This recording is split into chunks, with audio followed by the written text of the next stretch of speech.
Hello குட்டீஸ், வாங்க நம்ம ஸ்டோரி பார்க்கலாம். ஒரு பெரிய பசுமையான காட்டில் அணில் சிட்டு மற்றும் யானை யானோ மிகவும் நெருங்கிய நண்பர்களாக வாழ்ந்து வந்தனர். அவர்கள் தினமும் ஒன்றாக விளையாடுவார்கள், பழங்கள் சேகரிப்பார்கள், காட்டை சுற்றி பார்ப்பார்கள். ஒரு நாள் காலையில் சூரியன் அழகாக ஒளிந்து கொண்டிருந்தது.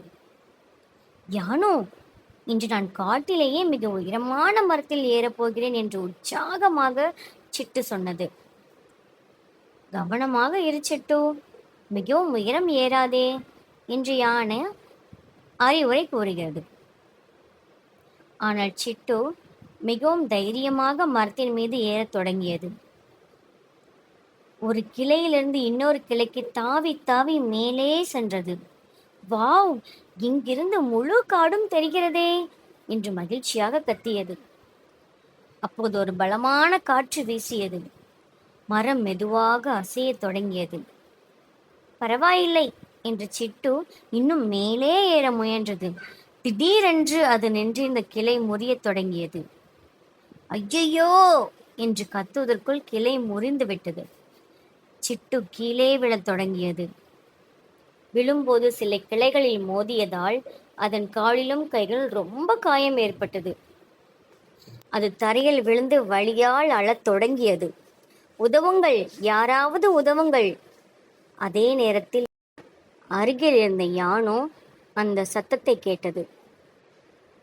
அது சிட்டுவின் குரல் போல் இருக்கிறதே என்று பதட்டமடைந்து வேகமாக ஓடி வந்தது. அங்கே வந்தபோது சிட்டு காயமடைந்து கிடப்பதை மிகவும் வருத்தத்துடன் கண்டது. சிட்டு, என்ன ஆயிற்று என்று கவலையுடன் கேட்டது. நான் மரத்திலிருந்து விழுந்து விட்டேன், என்னால் நடக்க முடியவில்லை என்று அழுதபடி சிட்டு கூறுகிறது. யானு உடனே தனது தும்பிக்கையால் சிட்டுவை மெதுவாக தூக்கி தனது முதுகில் அமர வைத்தது. பயப்படாதே நண்பா, நான் இருக்கிறேன் என்று ஆறுதல் கூறியது. பிறகு அது சிட்டுவை காட்டின் மறுபுறத்தில் வாழ்ந்த மருத்துவர் மான் அருகே அழைத்து சென்றது. மருத்துவர் மான் சிட்டுவை பார்த்தார், பரிசோதித்தார். நல்ல வேளை, பெரிய ஆபத்து எதுவும் இல்லை, சில நாட்கள் ஓய்வெடுத்தால் சரியாக விடும் என்றார். அவர் மருந்து தடவி கட்டு போட்டார். அடுத்த சில நாட்கள் யானோ தனது நண்பனை மிகவும் அன்பாக கவனித்துக் கொண்டது. சிட்டுவுக்கு பழங்கள் கொண்டு வந்து கொடுத்தது. அதனுடன் கதைகள் பேசிக் கொண்டிருந்தது. சில நாட்களுக்கு பிறகு சிட்டு முழுமையாக குணமடைந்தான். யானோ, நீ சரியான நேரத்தில் வரவில்லை என்றால் என்ன ஆகியிருக்கும் என்று தெரியவில்லை. என்னை காப்பாற்றியதற்கு மிக்க நன்றி என்றது.